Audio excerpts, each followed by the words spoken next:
Right, I'm back. So,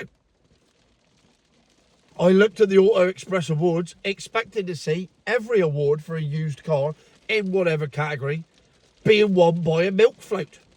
As you know, because they're far superior. And these are the experts at Auto Express, not a fat bloke sat in a car, proper motoring journalists that have also driven all these milk floats, same as I have.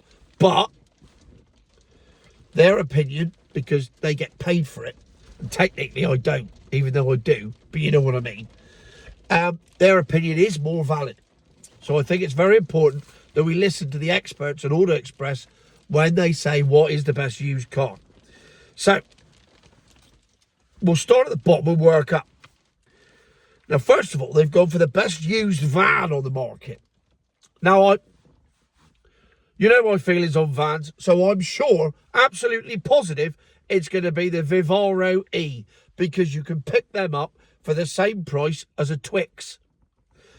And you know, they must be good because British Gas bought 4,000 of them and then sent them back. Oh, I think you'll find they didn't. I think you'll find they did. Oh, no, they didn't. Oh, we're in panto season again. Get yourself out to Huntingdon, get on the motorway and see them all parked up runway, see them all parked up there. Anyway, so the winner of the best used van in the Auto Express Awards is the Transit Custom, of course. 'Tis a bloody good van. You can't deny that. 'Tis a good van. And, of course, it's diesel powered. Excellent. Now you might get the gist of where this is going. Next, we have the best used sports car of 2025.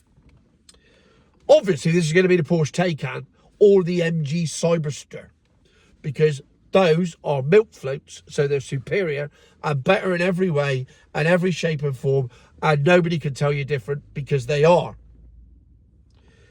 Except they've given it to the Porsche 911. I mean, you know, that's about as accessible as a Taycan or a Cyberster, but far more desirable. Never mind. Look, I'm sure there's going to be a looking for a milk float in a minute because they're far superior. They're flying at showrooms, remember. Absolute bargains in the second-hand market. Price is a variable thing in the awards. It is important. So I'm sure they've taken that into account when they announced the best hot hatch. Now, the best used hot hatch of 2025. So anything in the last 10 years qualifies, really.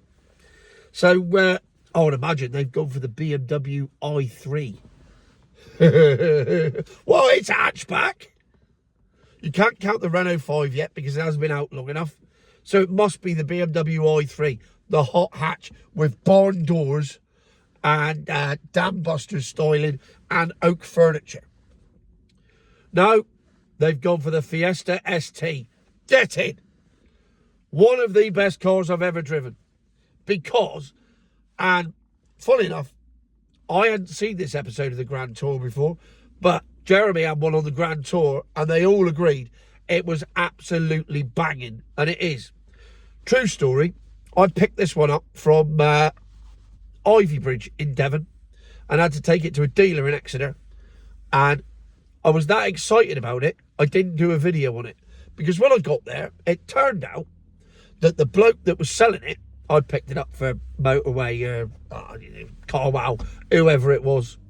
Could have actually been Vosper's. Delivered it to Vosper's. Anyway, it turns out the bloke in Ivy Bridge used to live in Parr, where I grew up. And as it happened, shagged his sister. But we didn't mention that bit. But we did get chatting, and he went, I've got a bad back now, I can't get down into the ST, I need something a bit more upright. I said, okay. So I went off up the A38 from Ivy Bridge to Exeter in this thing, put it in race mode in the wet. Oh, it made some noises. Oh, it did some sliding too. It was a little bit twitchy. And I spoke to him later on and he said, how did you get on? And I said, wow, it's good in race mode, isn't it? And he was horrified that I put it in race mode in the wet. Oh, it's a proper car. And it's the only time, apart from when I delivered a BMW 7 Series Li, that's the only time I've walked into a showroom and the salesman had gone, oh, have you bought the ST? Yeah. Right, I'm going first. And all they wanted to do was take it for a spin. They were all so excited. So I'm not surprised that's won Best Hot Hatch, because it is a superb car. Blow your nose break. Next up, it's luxury car. The best used luxury car on the road. Well, Porsche Taycan, obviously. 100 odd grand. Porsche luxury. Beautiful inside. 0 to 60 in 3 seconds. Slightly longer to stop because of the spongy brakes. Certainly on all the ones I've driven. So, shoe in for that. Just give it a Porsche now. Oh, no. Giving it to the Audi A8. 4 litre petrol V8. What? Yes, because it's better in almost every way. I mean, I've got to admit, I'd probably go BMW 7 Series on that. But the new BMW 7 Series is very, very, very ugly. So you can understand why. So maybe that's why they went for the Audi A8, because I don't think that design's changed in about 20 years. It is what it is, isn't it? Does exactly what it says on the tin. Picks up a company director, takes him to an airport, then goes home. That's it. Now, mid-size SUV. I mean, Jesus, where do you want to go with that? Peugeot 2008, Citroen Aircross, ID4, Audi Q4, I mean, the Hyundais, the Kias. I mean, the list is fucking endless of mid-size SUVs that are milk floats. So, surely this is one section where they are going to triumph beyond all recognition. No, they've lost to the Dacia Duster. I mean, I've got a question. Auto Express here. They do seem to be rather Dacia heavy, don't they? But, nevertheless, it's only 16 grand. It's less than a deposit on most milk floats. So, you can see why they've done it again. It's value for money. And, weirdly, they don't depreciate that badly either, because they're that cheap to start with. They've got very little room. There you go. Large SUV, however. Now, come on, milk floaters. You're in here. You're in here. The BMW iX5, large SUV, beautiful stuff, wonderful, bound to be. Oh, Kia Sorento. I gotta be honest, didn't know they still made them. I mean, then again, it's used. They may have stopped making them by now. I once owned a Kia Sorento. Did all right out of it. Bought it from auction. Wrote it off, reading a text message, and went into the back of somebody. Insurance paid out really well though. And well, weirdly, I paid 795 quid for this Sorento, and because it was considered a luxury SUV, I got given a brand new Land Rover Discovery as my courtesy car. Oh, I cashed in on that, big time. Anyway, next category is estate car. Well, unfortunately, there are very few milk floats that are estate cars. There's the MG and some letters. There's the ID7 Tourer. About it, really. But proving, yet again, the Auto Express are a bit old school. Break, back again. They've gone for the Skoda Octavia estate. Now, that's the car, if you remember, I lost my licence to. The Skoda Octavia VRS estate. Twice I got done in that car. Once in Rugby. Different cars, same model. Absolutely brilliant. It's like, you know, like you get the Audi TT and then you get the Peugeot RCZ, and that's the Audi TT. The Octavia VRS is basically an Audi RS6 for people that shop at Lidl. That's the easiest way to describe it. You get all of the kit. You don't get the 4.5 litre engine, granted. You've got to make do with the 2.5 litre. But nevertheless, you get the rest of the kit, and you get the drive-in, and you get it for a third of the price. Cannot recommend the Octavia VRS highly enough. Magnificent car. Then we move on to the family car. And again, they've gone old school. I thought they would have gone Polestar on this. They haven't. They've gone for the Mighty. One of my favourite cars ever, for the simple fact that they just do what they say on the tin. It's the Vauxhall Insignia. Ah! I mean, the people at Auto Express, it's like they've peered into my mind. You know how much I love an Insignia. Buy them, sell them, never lose money, go on forever. Beautiful things. Unless you give them to children. And when I say children, I mean my children and their friends.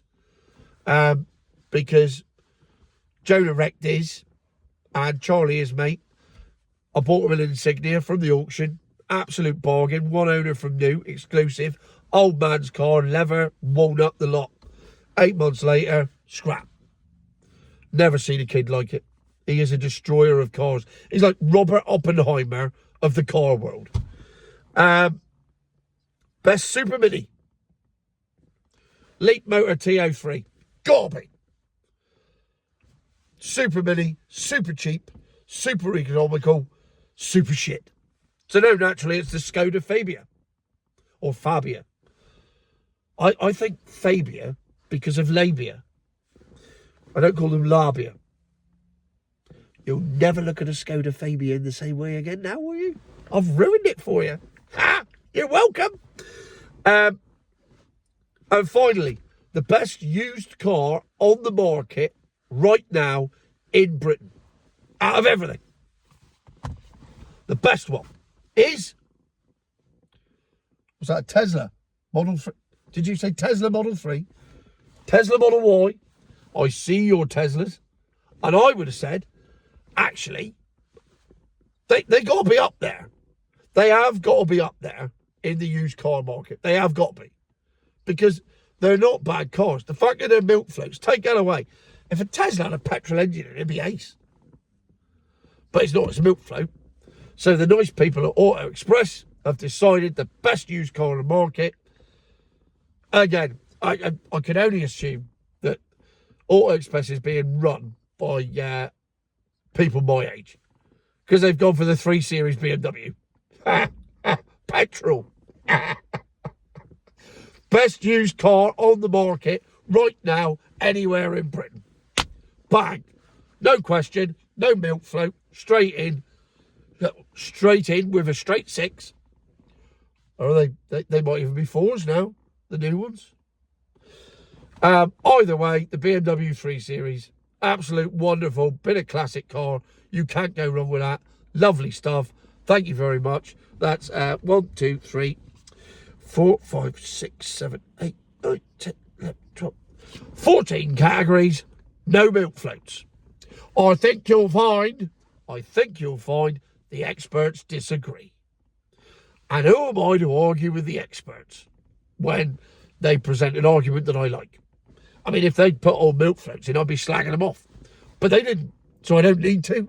I can now sit back into my corner in the safe knowledge that I like the same things that the people at Auto Express like, and they've put it out as their awards for used cars in 2025, and therefore people will listen to that and buy more of them and buy less milk floats. So my work here is done. Thank you very much. Future my arse. I'm off to blow my nose and warm up. Right, back again. Next category. Best convertible. Well, milk floats haven't got a fucking chance for this, have they? Because they don't make convertibles, milk floats. They only make, well, the Fiat 500e has got a slidey roof. I don't count that as a full convertible. It's not a full convertible. It's just an open top roof. And it's a Fiat 500. So your choice is the MG Cyberster. That's it. That's the only commercially available proper convertible that is a milk float on the road. See my previous videos on that. But so therefore, if it's the only one, it's going to walk away with it, isn't it? Except it didn't, because the mini convertible one. Now, I've got to admit, I'm surprised at this, because I've had a few, and they've been nothing but trouble, says the bloke sat in an Alfa Romeo. The roof mechanisms are temperamental, and they are not nearly as much fun to drive as a Cooper or a Cooper S standard. The convertible ones just aren't. They're too heavy. and they just don't feel the same. So I'm really amazed that they've picked that. But nevertheless, they have. Next up, the best used coupe. Now, that's a wide-ranging market. Not for EVs, of course, because EVs only come in certain shapes and sizes, and they don't come in that many convertibles, and they certainly don't come in that many coupes.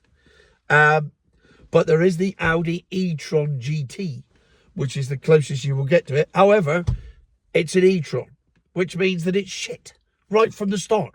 You don't even need to pass go and collect 200 quid to know that. The e-trons are not good at all. Never have been, probably never will be. Depreciate like fuck. Don't have the range that they say they do. Horrible driving experience. So, it's lost to a Mercedes C-Class. I mean, it's hardly inspiring, is it? I mean, when the competition's that bad, you'd like to think the milk floats could come up with something. But apparently not. Still, now we're moving into the world of milk floaterati, because the next category is MPVs. I mean, you can take your pick, can't you? There's loads of them out there. I mean, they might certainly, I suppose they're going to call them SUVs now, so they don't qualify as MPVs. But there's the Mercedes EQ range. They're MPVs, some of them. So take your pick. So Auto Express did take their pick and chose the Dacia Jogger. There's a curveball. You didn't see that coming, did you? Neither did I, and I wrote it down. The Dacia Jogger. I'm lost for words. I mean, I suppose it's cheap. It's cheap, and if you've got 5 kids and you need a cheap car, that's the one you go for, I suppose. I would assume, I'm not going to make a sweeping statement here. If you got 5 kids and you got a Dacia Jogger, there's a good chance that one of them's probably got a bit of ADHD at the weekend, so you qualify for Motability. Hey, yeah, I see you. I understand. Your secret's safe for me. Break. Well, here we are in tropical Cornwall in climate change November. We've just had a hailstorm. It is absolutely bastard freezing. I mean, granted, we don't get snow here because we're not like the rest of the country. We've got a different climate. But, I mean, you know, I presume our climate is as subject to change as every other climate. But we very rarely get snow, mainly because we're right by the sea. But we do get hail, and it is bastard freezing, and it is cold in my car. So much so I might have to start the engine and put the heaters on in a minute. But we're going to plough on, because time waits for no man. Videos wait for no man. And the Auto Express Used Car of the Year Awards waits for no man. Now, we all know that milk floats are flying out the showrooms. We all know that used milk floats are an absolute bargain, because I think, and I'll tell you what, when it's cold, my nasal impression of milk floats is going to be bang on, isn't it? I think you'll find, oh no, it's making snot about my nose. Right, I'm going to plough through this. This may come in several sections. I may have to pause it. I think you'll find that the huge depreciation on used EVs means that they are now bargains in the marketplace, and therefore the marketplace is buoyant because they are far superior to your dinosaur juice guzzling, I can't say it, cars. I'm not saying ice. Hang on.